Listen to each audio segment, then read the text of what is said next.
Okay, turning attention now to Russia, where a key Kremlin negotiator is expected in Washington this week for talks with President Trump's administration, marking the most senior Russian official to actually travel to the U.S. since 2022, when the Russian war started with the Ukraine. A report suggests that chief of Russia's Sovereign Wealth Fund, who was appointed by President Putin as Special Investment and International Economic Envoy, will meet with U.S. Special Envoy. The significance of this? Does this mean that there's a reset in the U.S.-Russia relationship? Let's get in Tatiana, who's joining us live.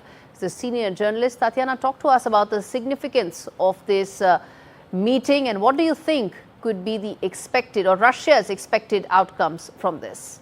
Well, let's, Gaurie, first and foremost state that this is a reported meeting that has not yet been confirmed by the Russian side.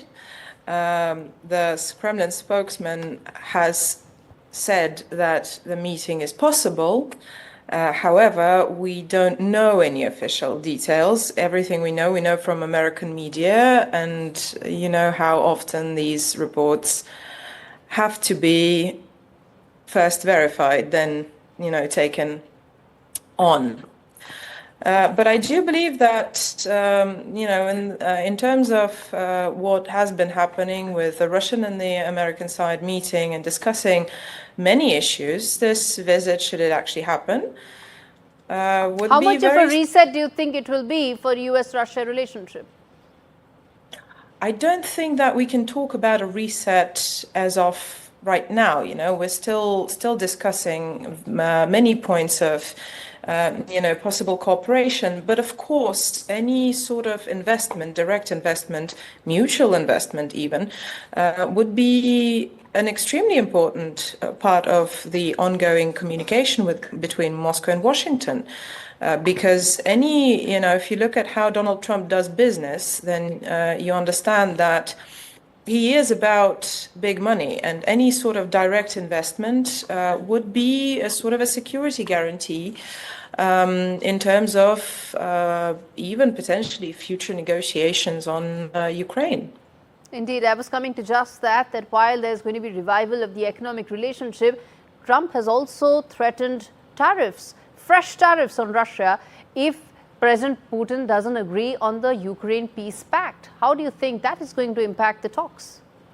I don't think this is going to impact talks at all at this point. First of all, Donald Trump is yet to meet Vladimir Putin in person. Second of all, as I've said many times,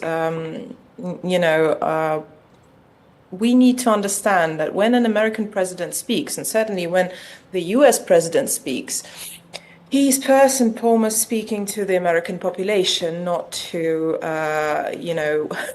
directly to Vladimir Putin. So he's trying to portray a strong to give out a strong vibe to his electorate and to his public, American public. When it comes to the ongoing negotiations, I do believe that the Russian position, which was made clear back in 2022 and hasn't really changed since, is not going to shift because Donald Trump said something.